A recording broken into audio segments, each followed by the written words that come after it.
Hello everyone, గుమ్మడికాయనైతే ప్రతి ఇంటి ముందు ఖచ్చితంగా నైట్ ఉంటుందా, రెంట్ హౌస్ అయినా ఓన్ హౌస్ అయినా.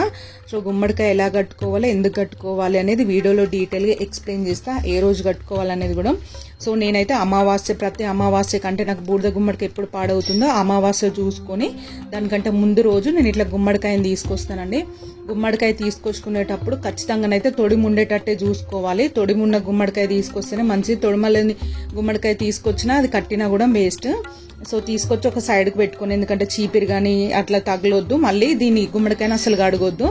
సో అమావాస్య రోజు కడతారు కాబట్టి మార్నింగ్ లేచి తల స్నానం చేసేసి గుమ్మడికాయకి ఈ విధంగా పసుపు అంతా నీట్గా బాగా ఎక్కువ రాయాలండి. సో నెక్స్ట్ ఏంటంటే మీరు కుంకుమ బొట్లు పెట్టుకోవాలి. అవి మీరు బొట్లన్నా పెట్టుకోవచ్చు, లేదంటే ఇట్లా స్వస్తికన్నా పెట్టుకోవచ్చు, ఓమన్నా పెట్టుకోవచ్చు, అది మీ ఇష్టం. సో చాలా మంది ఏంటంటే అమావాస్య రోజే కడతారు. ఒకవేళ మీకు వీలు కాదనుకుంటే బుధవారం కానీ శనివారం కానీ సేమ్ సూర్యోదయానికంటే ముందే కట్టుకోవాలి.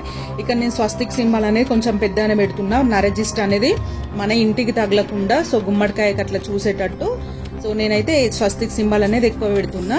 సో మనకు తొడిమే దగ్గర కూడా కొంచెం పసుపు కుంకుమ అనేది రాయాలి.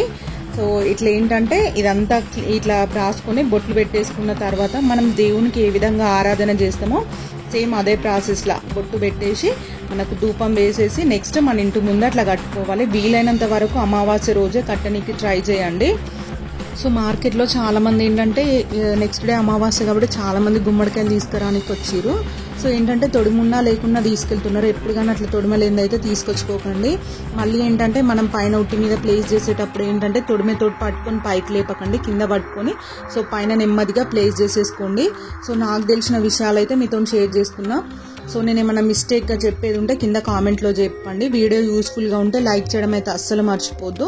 సో లైక్ చేయండి, షేర్ చేయండి, సబ్స్క్రైబ్ చేసుకోండి. మీరు ఏ విధంగా గుమ్మడికాయని అనేది ప్లేస్ చేస్తారు, ఎట్లా కట్టుకుంటారు, ఎట్లా పూజ చేసుకుంటారు అనేది కింద కామెంట్ సెక్షన్లో కూడా చెప్పండి.